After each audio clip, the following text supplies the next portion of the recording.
On June 1st, 2013, I made my first appearance as a Toastmaster and gave an introduction speech to everyone right on the spot. After the meeting ended, another Toastmaster, who is a foreigner, approached me and congratulated me on giving a good speech. And he really creeped me out. While talking and shaking my hand enthusiastically, his face was this close from mine, and I had felt really disturbed back then. And the weird thing is, I don't even know the reason why I felt disturbed. But a few weeks ago, I came across this interesting online article about body language. And now I finally understood why I've had such a strong reaction to the man who merely shook my hand. Today, fellow Toastmasters and guests, I would like to share with you some useful knowledge about my new favorite topic, personal space. Personal space is the region surrounding your body, which you psychologically regard as yours. According to the founder of this concept, everyone is enveloped in 4 bubbles of different sizes. The first and smallest bubble is called intimate space. It's extending about 40 centimeters from your body, like this.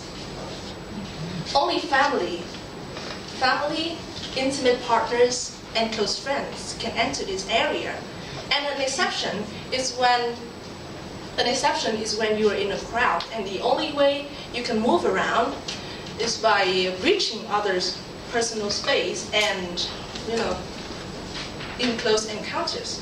But apart from that, you just feel irritated when a casual acquaintance happens to get too close to you without a reason. If that's the case, then you would feel a strong urge to take a step back and to put that person into the second bubble of personal space, which is called personal space. It stretches from 40 centimeters to 1 meter approximately, and is reserved for friends and acquaintances. Next in size is from 1 meter to 3 meter.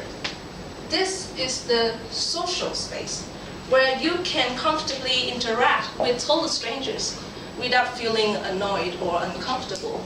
This is also the distance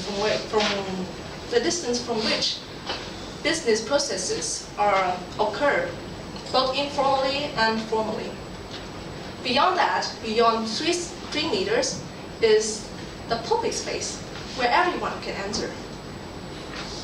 Now you may be wondering why you should know all of this. And this is, and though it's true that many people are great talkers, and I'm sure that they haven't done any research on bubbles, but actually being aware of other people's bubbles can help you communicate much more effectively. It's a considerable advantage. Because if you are aware, if you know, by knowing and respecting others' personal space,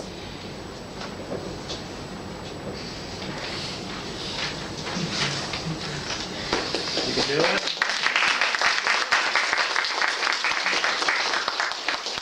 By knowing and respecting others' personal space, you can earn respect in return.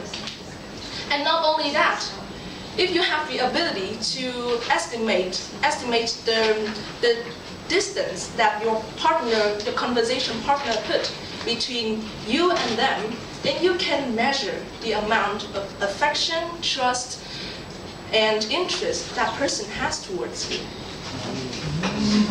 That's a nice start.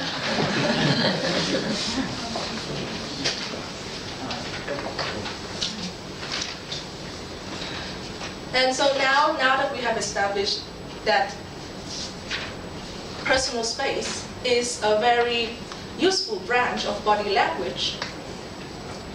So you can see that it's important, right? But seeing is one thing, and knowing what to do with this kind of knowledge is another. Before giving you some bubble-related tips, let me show you an example first. Imagine talking with a Russian.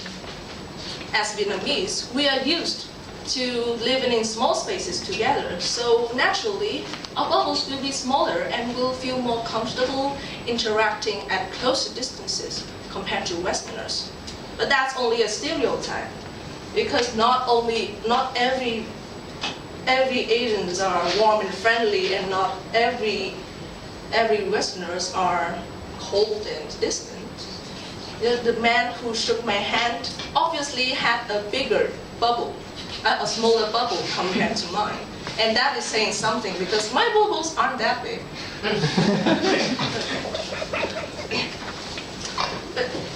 But if the point is, if you're not aware of the difference in bubble sizes, then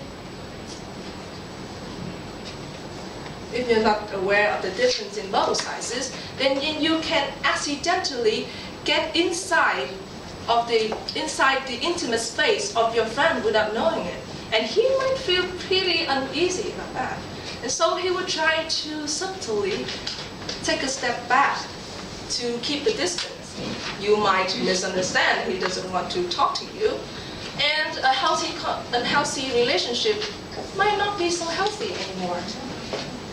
So you see that conversation skills might be ineffective if you don't learn to become aware of other people's personal space. So I have only 2 advices for you. First, don't take it too personally when people get too close to you or too far. Their definition of personal space is just different. Second,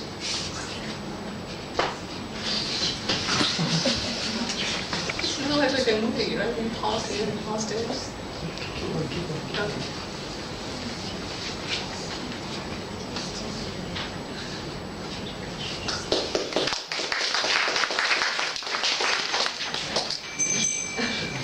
Okay, second, learn to observe body language and measure personal space.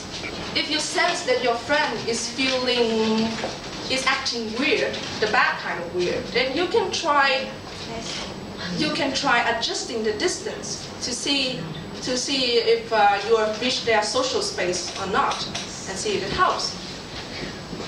Chances are your conversation will become more pleasant for the both of you. So in the end, personal space as well as body language is a very interesting field to learn.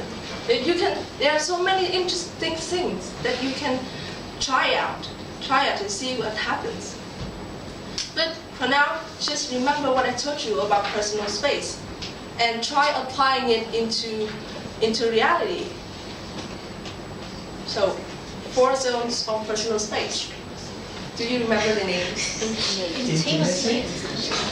Intimate, personal, social, and public. Mr. Toastmaster. Thank you.